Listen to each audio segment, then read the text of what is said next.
ఎన్నో విధాలు నవభక్తి మార్గాలు అన్నారు, ఎన్నో మార్గాలు ఉన్నాయి.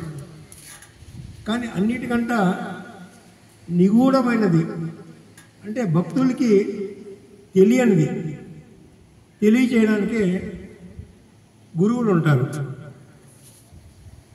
ఆ గురువులు చేసేది ఏమిటంటే తెలియని విషయాన్ని విపులంగా భక్తులకు తెలియజేసి ఆ సన్మార్గంలో నడిచి వాళ్ళు అది పరిపూర్ణమైన ఫలితాన్ని పొందాలని.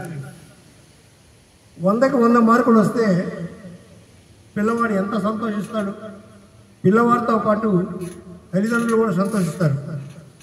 మా పిల్లవాడికి ఇన్ని మార్కులు వచ్చాయి, 100కి 100 మార్కులు వచ్చాయి, ఎంతో కష్టపడి చదివాడు.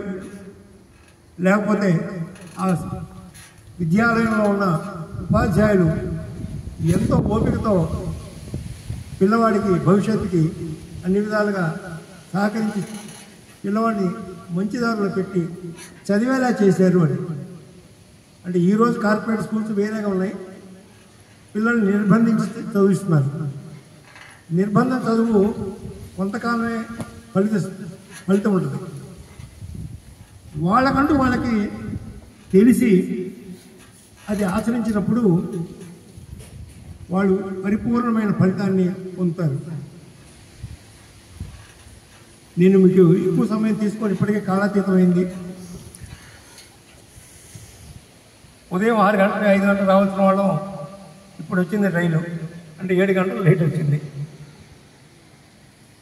దీనికి మనం లేట్ అయింది, భక్తులు ఎంతోమంది వచ్చి అడిగి వెళ్ళిపోయారు. ఇక్కడ అది కొంచెం నిరాశగానే అనిపిస్తుంది. కానీ అందులో ఉన్న తత్వం మీకు నేను చెప్తాను. భగవంతుడు భక్తులను పరీక్షిస్తారు ఎప్పుడు. నిన్న రాత్రి 9 గంటలు ఎక్కవలసిన మేము తెల్లారి 3 గంటలు ఎక్కాము ట్రైన్. రాత్రి అంతా జాగాలి, స్టేషన్లో కూర్చున్నాం. గంటకి మారుతుంది. 2 గంటలు అన్నారు, 3 గంటలు అన్నారు, 4 గంటలు పోయి 6 గంటలు అయింది.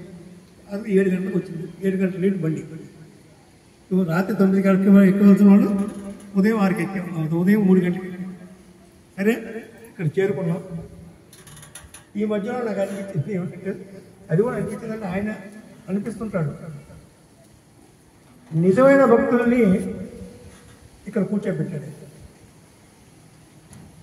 వచ్చి అడిగి వెళ్ళిపోయారు. వాళ్ళకి శ్రద్ధ ఉంటే వాళ్ళు కూర్చుండేవారు.